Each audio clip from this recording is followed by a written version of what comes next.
ജ്യോതിഷ ഹസ്തരേഖ സംബന്ധമായ ഈ എളിയ വീഡിയോയിലേക്ക് എല്ലാവർക്കും സ്വാഗതം. ഇന്ന് പറയാൻ പോകുന്നത് നിലവിളക്കിൻ്റെ മുന്നിൽ നിലവിളക്കിൽ നമ്മൾ ഇങ്ങനെ എണ്ണ ഒഴിച്ചാൽ, എണ്ണ ഒരു പ്രത്യേക രീതിയിൽ എണ്ണ ഒഴിച്ചു കഴിഞ്ഞാൽ ആ വീട്ടിലെ സകല കഷ്ടപ്പാടുകളും ദുരിതങ്ങളും മാറിക്കിട്ടുമെന്നുള്ളതാണ്. ഈ എണ്ണ ഈ പ്രത്യേക രീതിയിൽ എങ്ങനെയാണ് ഒഴിക്കുന്നത് നിങ്ങളത് പരീക്ഷിച്ച് നോക്കുക, ചെയ്ത് നോക്കുക. ഇപ്പം നിങ്ങൾക്ക് മനസ്സിലാവും. എന്നിട്ട് നിങ്ങൾക്ക് ആവശ്യമുണ്ടെങ്കിൽ അത് ചെയ്യുക, തുടരുക. അത് ചെയ്തു നോക്കുമ്പോൾ നിങ്ങൾക്ക് മനസ്സിലാകും. നമ്മുടെ വീട്ടിലെ പല മാറ്റങ്ങളും ഉണ്ടാവും, അത്ഭുതകരമായിട്ട് പല മാറ്റങ്ങളും ഉണ്ടാവും. കടങ്ങൾ മാറാൻ ഉപകരിക്കും, നമുക്ക് പുതിയ സാമ്പത്തിക മാർഗങ്ങൾ വരും. വീട്ടിലുള്ളവർക്കെല്ലാം ഒരു ജീവിക്കണമെന്നുള്ളൊരാഗ്രഹം, പുതിയ പുതിയ കാര്യങ്ങൾ ചെയ്യണമെന്നുള്ള ആഗ്രഹം, ആ ഒരു തടസ്സങ്ങളെ, അലസത ഇതെല്ലാം മാറിക്കിട്ടും, കലഹങ്ങൾ മാറും. ഇപ്പോൾ ഈ നിലവിളക്ക് എണ്ണ ഒഴിക്കുമ്പോൾ തന്നെ അത് ചെറിയൊരു മാറ്റം വരുത്തുക. വലിയ മാറ്റങ്ങളൊന്നുമില്ല, ചെറിയൊരു കാര്യം ചെയ്യാനാണ് പറയുന്നത്. നിങ്ങളും ചെയ്യാൻ നോക്കുക. നിസ്സാര ലളിതമായ കാര്യം, പക്ഷേ വലിയ മാറ്റമായിരിക്കും ജീവിതത്തിൽ ഉണ്ടാക്കുന്നത്. ഞാൻ അതിനെക്കുറിച്ചാണ് പറയുന്നത്. അതിനു മുമ്പ് ഒരു കാര്യം പറയാം. വീഡിയോ നിങ്ങൾ ആവശ്യം ഉള്ള നല്ല നല്ല ആളുകളിലേക്ക് ഇതുപോലെ നല്ല നല്ല കാര്യങ്ങൾ പറഞ്ഞു കൊടുക്കണം. പിന്നെ നേരിട്ട് കൺസൾട്ടിങ് ഇല്ല, വാട്സപ്പ് വഴി മാത്രമേ ഉള്ളൂ. സംഖ്യാ ജ്യോതിഷം, ഹസ്തരേഖ, ഗ്രഹനില ഇതൊക്കെയാണ് വിശകലനം ചെയ്യുന്നത്. നിങ്ങൾക്ക് താല്പര്യം ഉണ്ടെങ്കിൽ വാട്സപ്പ് ഇടുക, ഫ്രീ ആകുമ്പോൾ ഞാൻ റിപ്ലൈ തരും. ഞാൻ ഇതുപോലുള്ള നല്ല കാര്യങ്ങളാണ് പറയുന്നത്. അപ്പോൾ ക്ഷേത്രത്തിലേക്കുള്ള ലളിതമായ വഴിപാടുകളും ക്ഷേത്രത്തിലേക്കുള്ള ലളിതമായ വഴിപാടുകളും ഒക്കെയാണ് പറയുന്നത്. ഇത് ആവശ്യമുള്ളവർ ചെയ്യുക, അല്ലാത്തവർ ചെയ്യാതിരിക്കുക. പിന്നെ ഫോൺ വിളിച്ചാൽ കിട്ടത്തില്ല, നേരിട്ട് വന്നാൽ നോക്കാൻ പറ്റത്തില്ല. കാരണം വാട്സപ്പിലെ വർക്ക് തന്നെ സമയത്തിന് തീരുന്നില്ല, സാഹചര്യം പറഞ്ഞതേ ഉള്ളൂ. അപ്പം ഇനിയും വീഡിയോയിലേക്ക് വരാം, വിശദമായിട്ട് ഞാനത് പറഞ്ഞുതരാം. നമ്മളൊക്കെ വീട്ടിൽ നിലവിളക്ക് തെളിയിക്കാറുണ്ട്. ഈ നിലവിളക്ക് തെളിയിക്കുമ്പോൾ നിലവിളക്കിൽ നമ്മൾ എണ്ണ ഒഴിക്കാറുണ്ട്. അപ്പോൾ എണ്ണ ഒഴിക്കുമ്പോൾ ഞാൻ എപ്പോഴും പറയുന്നുണ്ട്, നിങ്ങൾക്ക് സാധിക്കുമെങ്കിൽ 5 തിരിയിട്ട് നിലവിളക്ക് തെളിയിക്കുക. ഞാൻ ഇന്ന് അതിനെക്കുറിച്ചല്ല പറയുന്നത്. നിലവിളക്കിൽ എണ്ണ ഒഴിക്കുമ്പോൾ നമ്മൾ ഈ പറഞ്ഞ രീതി ഒന്ന് ഒഴിച്ചു നോക്കുക. നമ്മളിപ്പോൾ നിലവിളക്കിൽ നിങ്ങൾ തിരിയിട്ടു, എണ്ണ ഒഴിച്ച്, എള്ളെണ്ണ തന്നെ ഉപയോഗിക്കണം എല്ലാ ദിവസവും. തിങ്കളാഴ്ച മാത്രം നെയ്യ് ഉപയോഗിക്കുക. അതിനെക്കുറിച്ചല്ല ഞാൻ പറയുന്നത്. അപ്പോൾ നിങ്ങൾ എണ്ണ ഒഴിച്ച് കഴിയുമ്പം നിലവിളക്കിനകത്ത് എണ്ണ ഒഴിച്ച് നിലവിളക്ക് തെളിയിച്ചു. എന്നിട്ട് നിങ്ങൾ ഒരു പാത്രത്തിനകത്ത് അല്പം എണ്ണ എടുത്ത് ഒരു തുടം എണ്ണ, അതായത് ഒരു അല്പം ആ കത്തി നിൽക്കുന്ന എണ്ണ ഒഴിച്ച് നിലവിളക്കിലേക്ക് ഒരു തുള്ളി എണ്ണ, ഒരു തുടം എണ്ണ നിങ്ങൾ ഒഴിക്കുക. ഒരു പാത്രത്തിനകത്ത് അല്പം മതി. അതായത് എണ്ണ ഒഴിച്ച് നമ്മൾ നിലവിളക്ക് തെളിയിച്ചു. ആ നിലവിളക്കിലേക്ക് നമ്മൾ ഈ പറയുന്ന ഒരു മന്ത്രം ജപിച്ച്, ആ മന്ത്രം നിങ്ങൾക്ക് ഞാൻ പറഞ്ഞു തരാം. ഓം ശ്രീ ലക്ഷ്മി നാരായണായ നമ. ഈ മന്ത്രം ജപിച്ച് ഒരു തുടം എണ്ണ ഒഴിക്കുക. എന്നിട്ട് നിങ്ങൾ ശ്രീ ലക്ഷ്മി നാരായണായ എന്ന് പ്രാർത്ഥിക്കുക. ഓം ചേർക്കാതെ, നമയും വേണ്ട. ശ്രീ ലക്ഷ്മി നാരായണായ എന്ന് ആ നിലവിളക്കിൻ്റെ കിഴക്ക് ദിക്കിലെ തിരികെ നോക്കി പ്രാർത്ഥിക്കുക. ഇത് നിങ്ങൾ നിത്യവും രാവിലെ ചെയ്യുക, എല്ലാ ദിവസവും. ഇനിയും തിങ്കളാഴ്ചകളിൽ നിങ്ങൾ ഈ ലക്ഷ്മി നാരായണ മന്ത്രം ചൊല്ലുന്നതിന് മുമ്പ്, ഈ വിദ്യ ചെയ്യുന്നതിന് മുമ്പ് നിങ്ങൾ തിങ്കളാഴ്ചയാണെങ്കിൽ ഉമാ മഹേശ്വരായ നമ എന്ന് പറഞ്ഞ് ഒരു തുട എണ്ണ ഒഴിച്ചിട്ട് ഓം ശ്രീ ലക്ഷ്മി നാരായണായ നമ എന്ന് ജപിച്ച് ഒരു തുട എണ്ണ ഒഴിക്കുക. അത് കഴിഞ്ഞ് ശ്രീ ലക്ഷ്മി നാരായണായ എന്ന് മാത്രം കിഴക്കേ തിരികെ നോക്കി പ്രാർത്ഥിക്കുക. ഇത് തിങ്കളാഴ്ചകൾ ഇങ്ങനെ ചെയ്യണം. ഇനി വെള്ളിയാഴ്ചകളാണെങ്കിൽ നിങ്ങൾ ആദ്യം സർവമംഗളമംഗല്യേ ശിവേ സർവാർത്ഥ സാധികേ ശരണ്യേ ത്രയംബകേ ഗൗരി നാരായണീ നമസ്തുതേ ദുർഗേ രക്ഷണീ സ്വാഹ. ഇതൂടെ ഇത്രയും ജപിച്ചുകൊണ്ട് ഒരു തവണ എണ്ണ ഒഴിക്കുക. അതിനുശേഷം ഓം ശ്രീ ലക്ഷ്മി നാരായണായ നമ എന്ന് ജപിച്ച് ഒരു തവണ എണ്ണ ഒഴിക്കുക. എന്നിട്ട് കിഴക്ക് ഭാഗത്തെ തിരികെ നോക്കി ശ്രീ ലക്ഷ്മി നാരായണായ, അവിടെ ഓമും ജപിക്കേണ്ട, നമയും ജപിക്കേണ്ട. ഈ വിളക്ക് നോക്കി ജപിക്കുമ്പം കിഴക്ക് ഭാഗത്ത് തിരികെ നോക്കി ജപിക്കുക.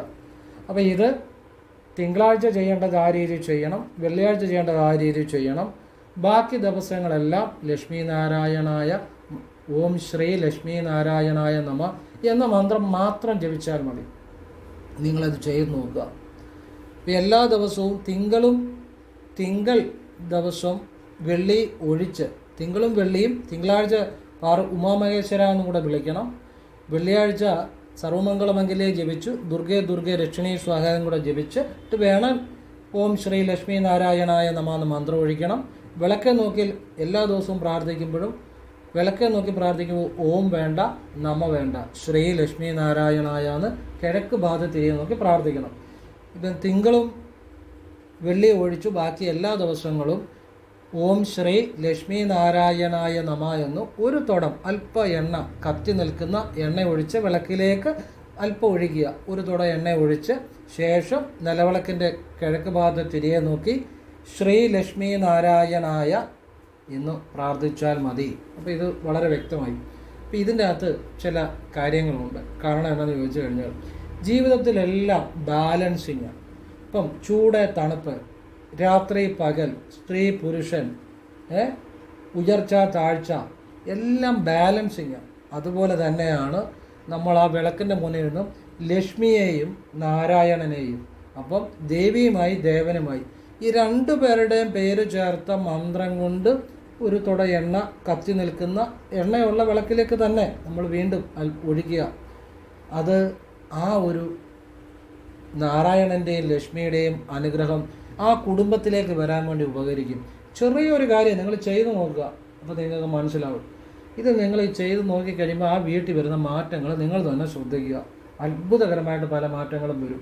ഇത് ചെയ്യുന്നത് വീടിൻ്റെ സാമ്പത്തിക സുരക്ഷിതത്വം ഉണ്ടാകും. ആ വീട്ടിലെ കലഹങ്ങൾ മാറും, കടങ്ങൾ മാറും, പുതിയ വരുമാന മാർഗങ്ങൾ ഉണ്ടാകും, സമാധാനമുണ്ടാകും, സന്തോഷമുണ്ടാകും. ഒരു ദൈവികമായ അനുഗ്രഹം എപ്പോഴും ആ വീട്ടിലുണ്ടാകും. നെഗറ്റീവ് എനർജികൾ ആ വീട്ടിൽ നിന്ന് മാറി നിൽക്കും. നമ്മുടെ വീട്ടിലെ സമ്പത്തും സമാധാനവും എല്ലാം ഇല്ലാതാക്കുന്ന ചില നെഗറ്റീവ് എനർജികളാണ്. ആ നെഗറ്റീവ് എനർജികൾ വീട്ടിൽ നിന്ന് മാറി നിൽക്കും. അതാണ് ഈ മന്ത്രത്തിൻ്റെ ഒരു പ്രത്യേകത. ഇത് നിങ്ങൾ നിത്യേന ഇങ്ങനെ ചെയ്യുക. ലളിതമായ ഒരു കാര്യമാണ്. നിങ്ങൾ ലക്ഷങ്ങൾ മുടക്കിയുള്ള കാര്യങ്ങളൊന്നും ഞാൻ പറയത്തില്ല. ലളിതമായ കാര്യമേ പറയത്തുള്ളൂ. അത് ചെയ്യാൻ പറ്റാത്തവർ അതും ചെയ്യണ്ട, എനിക്ക് നിർബന്ധമൊന്നുമില്ല. ആവശ്യമുള്ളവർ ചെയ്യുക. ചെയ്തവരുടെയൊക്കെ ജീവിതത്തിൽ അതിൻ്റെ മാറ്റങ്ങൾ ഉണ്ടായിട്ടുണ്ട്. ആ കുടുംബത്തിൻ്റെ സാമ്പത്തിക നില മാറും. ആ കുടുംബത്തിലെ ഒരു സന്തോഷമായ അന്തരീക്ഷം ഉണ്ടാകും. ആ കുടുംബത്തിലെ ആളുകൾക്ക് ഇപ്പം സകല ദുരിതങ്ങളെ, കഷ്ടപ്പാടുകളെ, ദുർമരണങ്ങളെ, ഇങ്ങനെയുള്ള കാര്യങ്ങളൊക്കെ ഒഴിഞ്ഞു നിൽക്കുമെന്നുള്ളതാണ്. ആ വീട്ടിലെല്ലാവരുടെയും ജീവിതത്തിൽ മാറ്റമുണ്ടാകും. വീട്ടിലേക്ക് സമ്പത്ത് വരും, കലഹങ്ങൾ മാറി നിൽക്കും, സ്ഥിര വരുമാനം ഉണ്ടാകും എന്നൊരു കാര്യം കൂടെ അതിൻ്റെ അകത്തുണ്ട്. വരുമാന സ്ഥിരത ഉണ്ടാകും. പിന്നെ ദീർഘായുസ്, അങ്ങനൊരു രഹസ്യമുണ്ട് ഈ ലക്ഷ്മി നാരായണ മന്ത്രത്തിന്. ദീർഘായുസ്, അത് നമ്മുടെ നെഗറ്റീവ് എനർജികളൊക്കെ മാറി ദൈവാധീനം ഉണ്ടാകുമ്പോൾ നമുക്ക് ദീർഘമായി ജീവിക്കാനുള്ള ഒരു അനുഗ്രഹം ഉണ്ടാകും. അതുകൊണ്ടാണ് ദീർഘായുസ്. അതുപോലെ തന്നെ ദുരിതങ്ങൾ, പല വിധത്തിലുള്ള എല്ലാ തരത്തിലുള്ള ദുരിതങ്ങളെ മാറ്റാൻ ഈ ലക്ഷ്മി നാരായണ മന്ത്രത്തിന് ശക്തിയുണ്ട്. കാരണം അവിടെ ദേവനും ദേവിയും വരുന്നുണ്ട്. അത് പൂർണ്ണമാണ്. അതായത് ദേവനും ദേവിയും വിളിക്കുമ്പോൾ തന്നെ അവിടെ പൂർണ്ണമായ അനുഗ്രഹം ഉണ്ടാകുന്നു. പിന്നെ നിലവിളക്ക് എപ്പോഴും 5 തിരി തന്നെ ഇട്ട് കത്തിക്കണം. അത് നിങ്ങൾ ഓർത്തുകൊള്ളുക. എല്ലാ ദിവസവും എള്ളെണ്ണ ഉപയോഗിക്കുക. തിങ്കളാഴ്ച മാത്രം നെയ്യ് ഉപയോഗിക്കുക. പിന്നെ ഞായറാഴ്ച വേണമെങ്കിൽ നെയ്യ് ഉപയോഗിക്കുക. ബാക്കിയുള്ള ദിവസങ്ങളിൽ എള്ളെണ്ണ ഉപയോഗിക്കുക. ഇതിന് പ്രത്യേക അനുഗ്രഹമുണ്ട്, പ്രത്യേക മാറ്റങ്ങളുണ്ടാകും. പിന്നെ നമ്മൾ ചെയ്യുന്നത് നമ്മൾ വിശ്വാസത്തോടു കൂടി ചെയ്യുക എന്നുള്ളതാണ്. അപ്പം നമ്മൾ ഈ വിളക്ക് തെളിയിക്കുന്നത് നമ്മൾ ഇങ്ങനെ ഒന്ന് വിളക്കിനകത്ത് എണ്ണ ഒഴിച്ച് നോക്കി. അപ്പം നമ്മൾ വിളക്കിനകത്ത് സാധാരണ എണ്ണ ഒഴിക്കും, നിലവിളക്ക് കത്തിക്കും. എണ്ണ ഒഴിച്ച് നിലവിളക്ക് കത്തിച്ച ശേഷമാണ് എക്സ്ട്രാ ആയിട്ട് നമ്മൾ അതിൻ്റെ കൂടെ അല്പം ഒരു തുടം അല്പം എണ്ണ വേറെ ഒരു ചെറിയ പാത്രത്തിനകത്ത്, അല്ലെ ആ പാത്രത്തിനകത്തുനിന്ന് തന്നെ ഒരു തുടം അല്ലെ അല്പം എണ്ണ ആ വിളക്കിൽ ഒഴിച്ച എണ്ണയുടെ കൂടെയാണ് ഒഴിക്കുന്നത്. മനസ്സിലായല്ലോ? അല്പം ഒഴിച്ചാൽ മതി. ഒരു തുള്ളി ഒഴിച്ചാലും ഫലമാണ്. ഈ മന്ത്രത്തോടു കൂടി ഒഴിക്കുന്നതിന് പ്രാധാന്യമുണ്ട്. ആ മന്ത്രത്തിന് ശക്തിയുണ്ട്. ആ നിലവിളക്കെ നോക്കി ജപിക്കുന്നതിന് ശക്തിയുണ്ട്. അപ്പോൾ ഇങ്ങനെ നിങ്ങളത് ചെയ്ത് നോക്കുക. നിങ്ങളുടെ ജീവിതത്തിൽ അതിൻ്റെ ഗുണങ്ങൾ ഉണ്ടാകുമെന്നുള്ളതാണ്. ഈ ഒരു വീട്ടിൽ ദൈവാധീനം പെട്ടെന്നുണ്ടാകാൻ ചെയ്യേണ്ട ഒരു കാര്യം, ആ വീട്ടിലെ ഗ്രഹനാഥൻ്റെ അല്ലെങ്കിൽ ഗ്രഹനാഥനില്ലെങ്കിൽ ഗ്രഹനാഥയുടെ പക്കനാൾ വരുന്ന അന്ന് അടുത്തുള്ള ഭദ്രകാളി ക്ഷേത്രത്തിൽ രാവിലെ ഒരു ഗണപതി ഹോമവും വൈകിട്ടൊരു ഭഗവതി സേവയും ചെയ്യുന്നത് വീട്ടിൽ ദൈവാധീനം പെട്ടെന്നുണ്ടാകാൻ ഉപകരിക്കും. ഇത് മാസത്തിലൊന്ന് വീതം സാധിക്കുന്ന പോലെ ആവർത്തിക്കണം. അതുപോലെ തന്നെ പൗർണമി ദിവസങ്ങളിലും രാവിലെ ഒരു ഗണപതി ഹോമം, വൈകിട്ടൊരു ഭഗവതി സേവ അടുത്തുള്ള ഭദ്രകാളി ക്ഷേത്രത്തിൽ ചെയ്യുക. പെട്ടെന്ന് ദൈവാധീനം ഉണ്ടാകും. ഒരുപാട് കഷ്ടപ്പാടുകളും ദുരിതങ്ങളും ഒക്കെ മാറിക്കിട്ടുമെന്നുള്ളതാണ്.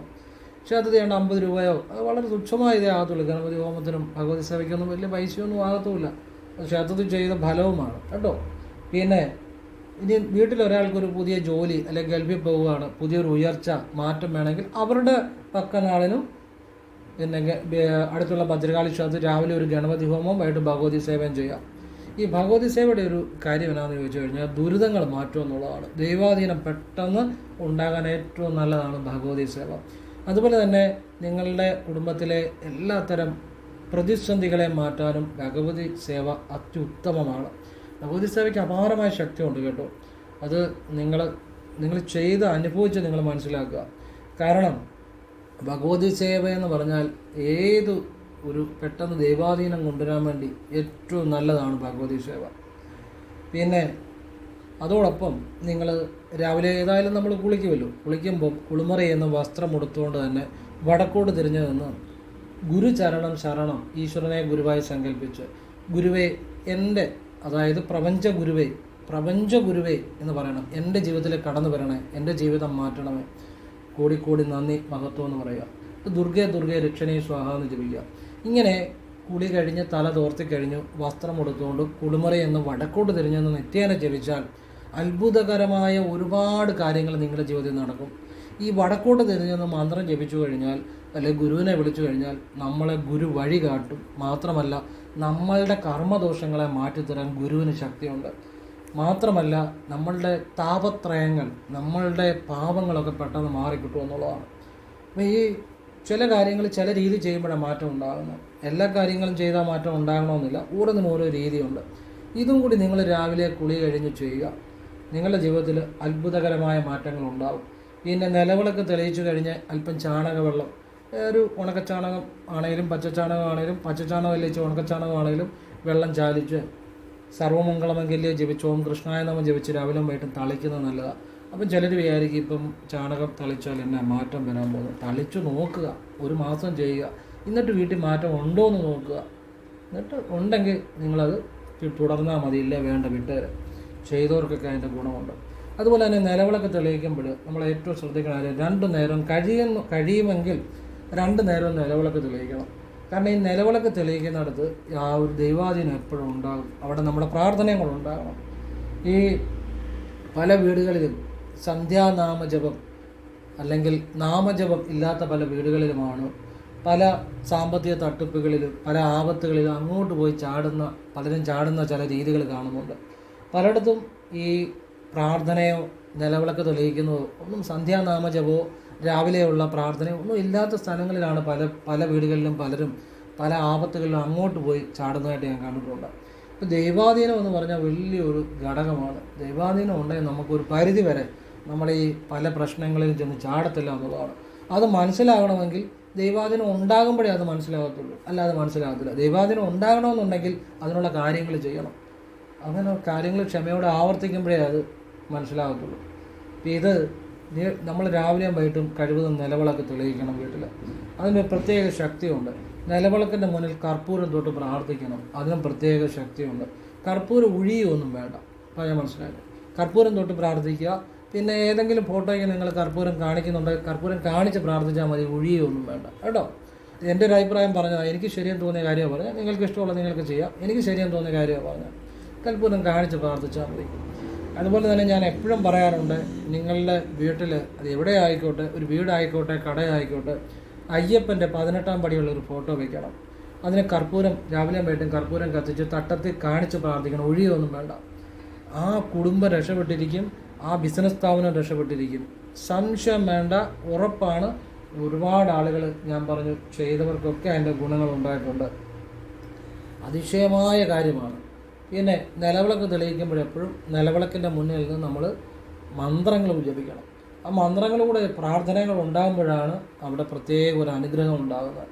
ആ ഈശ്വര എന്നുള്ള നമ്മുടെ പ്രാർത്ഥനയ്ക്ക് ഒരുപാട് ഫലമുണ്ട് നിലവിളക്ക് തെളിയിച്ച് പ്രാർത്ഥിക്കുമ്പോൾ. പിന്നെ ചൊവ്വാഴ്ച നിലവിളക്ക് കഴുകുന്നത് നല്ലതാണ്. ചൊവ്വാഴ്ചയ്ക്ക് കുറേ പ്രത്യേകതകളുണ്ട്. ചൊവ്വാഴ്ച നമ്മൾ ഐശ്വര്യം വരാൻ വേണ്ടി വളരെ പ്രാധാന്യമുള്ള ദിവസമാണ് ചൊവ്വായും വെള്ളിയും. അതിൽ ചൊവ്വാഴ്ച നമ്മൾ നിലവിളക്ക് കഴുകുന്നത് നല്ലതാണ്. ചൊവ്വാഴ്ച വീട്ടിലേക്ക് ധനധാന്യങ്ങൾ കയറ്റുന്നത് നല്ലതാണ്. ഇപ്പം നമുക്ക് വേണ്ട പലവ്യഞ്ജനങ്ങൾ അല്ലെങ്കിൽ അരിയൊക്കെ കുറേശ്ശെ ചൊവ്വാഴ്ചകളിൽ വാങ്ങി വെച്ചാൽ ദാരിദ്ര്യം ഉണ്ടാകത്തില്ല. ചൊവ്വാഴ്ചകളിൽ വീട്ടിൽ അല്പം പണം, ഒരു പച്ചപ്പട്ടിനകത്ത് സൂക്ഷിക്കുക, പണം വർദ്ധിച്ചു വരും.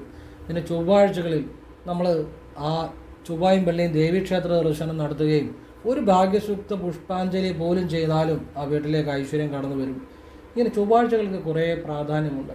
ചൊവ്വാഴ്ചകളിൽ നമ്മൾ ഈ ദേവീക്ഷേത്ര ദർശനം ഭയങ്കര ഫലമാണ് ചൊവ്വാഴ്ചകളിൽ. അതുപോലെ ചൊവ്വായും വെള്ളിയും പ്രാധാന്യമുള്ളതാണ്. ഈ ചൊവ്വാഴ്ചകളിൽ വിളക്ക് കഴുകി വെക്കുന്നത് വളരെ നല്ലതാണ്. അപ്പം ഇങ്ങനെ ചില രഹസ്യങ്ങളുണ്ട്. നമ്മൾ എല്ലാ കാര്യങ്ങളും ചെയ്യുന്നതിലല്ല, ഓരോ കാര്യങ്ങളും ചില കാര്യങ്ങൾ നേടാൻ ചില കാര്യങ്ങളാണ് ചെയ്യേണ്ടത്. എല്ലാ കാര്യങ്ങളും ചെയ്തിട്ട് കാര്യമില്ല. അപ്പം ഗുരുകൃപ, അതുപോലെ വീട്ടിൽ ഈശ്വരാധീനം വേണ്ടതിന് എങ്ങനെ വിളക്ക് തെളിയിക്കണം, പിന്നെ പിതൃക്കളുടെ പ്രീതിക്കുള്ള ഞാൻ വേറെ വീഡിയോ പറഞ്ഞിട്ടുണ്ട്. ഇത്തരം കാര്യങ്ങൾ അടിസ്ഥാനമായിട്ട് മനസ്സിലാക്കേണ്ടതാണ്. ഗുരുകൃപ, പിന്നെ പിതൃകൃപ, പിന്നെ വീട്ടിൽ വിളക്ക് തെളിയിക്കുമ്പോൾ ആ ഈശ്വരാധീനത്തിന് വേണ്ടി ചെയ്യേണ്ട കാര്യങ്ങൾ. ഇത്തരം കാര്യം തന്നെ നമ്മൾ മനസ്സിലാക്കിയാൽ പോലും നമ്മുടെ ജീവിതത്തിൽ മാറ്റം വരും. ഇതൊക്കെ ലളിതമായ കാര്യങ്ങളാണ് നിങ്ങൾക്ക് തോന്നുന്നുണ്ടെങ്കിലും ലളിതമായ കാര്യങ്ങളല്ല, വലിയ കാര്യങ്ങൾ തന്നെയാണ്. അതുപോലെ തന്നെ നിലവിളക്കിൻ്റെ മുന്നിൽ നമ്മൾ പ്രാർത്ഥിക്കുന്ന രാവിലെ നമ്മൾ പ്രാർത്ഥിക്കണം, വൈകിട്ടും പ്രാർത്ഥിക്കണം. ഇനി നിങ്ങൾ പറ്റുന്നവർ നിലവിളക്കിൻ്റെ മുന്നിൽ ഒരു തട്ടത്തിൽ ഒരു കർപ്പൂരം കത്തിച്ച് രാവിലെ ആ കർപ്പൂരം തൊട്ടും പ്രാർത്ഥിക്കണം, വൈകിട്ടും കർപ്പൂരം തൊട്ട് പ്രാർത്ഥിക്കണം. സാധാരണ കർപ്പൂരം മതി, അതിനൊക്കെ പ്രത്യേക ശക്തിയുണ്ട് കേട്ടോ. ഈ കർപ്പൂരം തൊട്ടുള്ള പ്രാർത്ഥനയ്ക്കൊക്കെ ഈശ്വരാധീനത്തിന് ഏറ്റവും നല്ലതാണ്. പിന്നെ നിങ്ങളുടെ ജീവിതത്തിൽ പെട്ടെന്ന് മാറ്റം വരാനും ഒക്കെ ആഗ്രഹിക്കുന്നവർ മാസത്തിൽ ഏതെങ്കിലും ഒരു ദിവസം നിങ്ങൾ ഏതെങ്കിലും ഒരു ഞായറാഴ്ച സർപ്പക്ഷേത്രത്തിൽ പോകുന്നത് നല്ലതാണ്. നാഗരാജാവിന് പാൽപ്പായസവും അതുപോലെ നെയ്വിളക്കും ചെയ്യുന്നത് നല്ലതാണ്. ആശ്ചര്യമായ കാര്യമാണ്. അതുപോലെ നാഗേക്ഷമയ്ക്കും പാൽപ്പായസവും നെയ്വിളക്കും കൂടെ ചെയ്യാൻ പറ്റുവാണെങ്കിൽ അതുകൂടെ ചെയ്യുക, 2 പേർക്കും ചെയ്യുക. അല്ലെങ്കിൽ നാഗരാജാവിനെങ്കിലും ചെയ്യുക. അല്ലെങ്കിൽ നാഗരക്ഷമയ്ക്കും പറ്റുവാണെങ്കിൽ ഒരു പാൽപ്പായസവും നെയ്വിളക്കൂടെ കൊടുക്കുക, അത് ഏറ്റവും നല്ലതാണ്. കാരണം ഈ പുരുഷനും പ്രകൃതിയും, സ്ത്രീയും പുരുഷനും, ഇത് 2 പേർക്കും ചെയ്യുമ്പോൾ അത് ബാലൻസ് ആകുന്നു. അത് വലിയ കച്ചവടക്കാരെ, ബിസിനസ്സുകാരെ ഒക്കെ ചെയ്യുന്ന ചില കാര്യങ്ങളുണ്ട്. ഒന്ന്, ഈ നാഗദേവതയ്ക്കുള്ള വഴിപാടുകൾ. 2, ഹനുമാൻ സ്വാമിക്ക് തേങ്ങ സമർപ്പിക്കുക ചൊവ്വാഴ്ച. ഇങ്ങനെ ചില രഹസ്യമായ സംഭവങ്ങളുണ്ട്. അതുകൊണ്ട് അങ്ങനെ ചെയ്യുന്നവർക്കൊക്കെ പിന്നെ ഗുരുവായൂരപ്പനെ ദർശിക്കുക, പിടിപ്പണം സമർപ്പിക്കുക, അല്ലെ അമ്പലപ്പുഴ ഉണ്ണിക്കണ്ണനെ ദർശിക്കുക, പിടിപ്പണം സമർപ്പിക്കുക. ഇങ്ങനെ ചില വിശേഷ ക്ഷേത്രങ്ങൾക്ക് വിശേഷ ശക്തിയുണ്ട്. ചോറ്റാനിക്കര ദർശനം നടത്തുക, പിടിപ്പണം സമർപ്പിക്കുക. ചോറ്റാനിക്കര വെള്ളിയാഴ്ച, മറ്റുള്ള കൃഷ്ണക്ഷേത്രത്തിനാണെങ്കിൽ വ്യാഴാഴ്ചയൊക്കെ നല്ലതാണ്. പിന്നെ നിങ്ങൾക്ക് ഇഷ്ടമുള്ള ഏത് ദിവസം വേണമെങ്കിലും ദർശനം നടത്തുക. ഇതൊക്കെ മാസത്തിലൊന്ന് വീതം പല വലിയ ബിസിനസ്സുകാരും ഒരു പരിധി കൂടുതൽ സാമ്പത്തികം ഉണ്ടാക്കുന്നവരൊക്കെ ചെയ്യുന്ന ചില കാര്യങ്ങളാണ്. അപ്പം നമ്മൾക്കൊരു മാറ്റമില്ലെങ്കിൽ നമ്മൾ അവർ ചെയ്യുന്ന കാര്യങ്ങൾ ചെയ്യാത്തതുകൊണ്ടാണ്. നമ്മൾ ചെയ്യുന്ന കാര്യത്തിൻ്റെ റിസൾട്ട് നമുക്ക് കിട്ടുന്നുണ്ട്, അതുകൊണ്ടാണ് നമ്മളിങ്ങനെ ജീവിക്കുന്നത്. നമുക്ക് വലിയ രീതിയിൽ മാറ്റം വരണം, വലിയ മാറ്റത്തിന് വേണ്ട കാര്യങ്ങൾ ചെയ്യണം. അതിനുള്ള കാര്യങ്ങളാണ് ഞാനീ പറഞ്ഞു തന്നത്. ചില പ്രത്യേക കാര്യങ്ങൾ, സർപ്പത്തിനുള്ള വഴിപാട്, കൃഷ്ണക്ഷേത്രത്തിൽ മാസത്തിൽ ഗുരുവായൂരോ അമ്പലപ്പുഴയോ ആറന്മുളയോ പത്മനാഭസ്വാമി ക്ഷേത്രമോ, അങ്ങനെ ചൈതന്യം കൂടുതലുള്ള, ഞാൻ 4 ക്ഷേത്രം പറഞ്ഞതേ ഉള്ളൂ, ചൈതന്യം കൂടുതലുള്ള ഏതെങ്കിലും ഒരു കൃഷ്ണക്ഷേത്രത്തിൽ മാസത്തിൽ ഒന്ന് പോയി വഴിപാട് ചെയ്യുന്നത്, പിടിപ്പണം സമർപ്പിക്കുന്നത്, ചോറ്റാനിക്കര പോകുന്നത്, ഇതൊക്കെ സമ്പന്നർ പലരും ചെയ്യുന്ന കാര്യങ്ങളാണ്. നിങ്ങൾ ശ്രദ്ധിച്ചു നോക്കുക, പല സമ്പന്നരെയും അവരുടെയൊക്കെ ജീവിതത്തിൽ അതിൻ്റെ ഗുണങ്ങൾ ഉണ്ടാകുന്നുണ്ട്, അല്ലാതെ വെറുതെ ചെയ്യുന്നതല്ല. അപ്പോൾ ഇങ്ങനെ ചില കാര്യങ്ങളുണ്ട് ജീവിതം മാറ്റുന്ന കാര്യങ്ങൾ.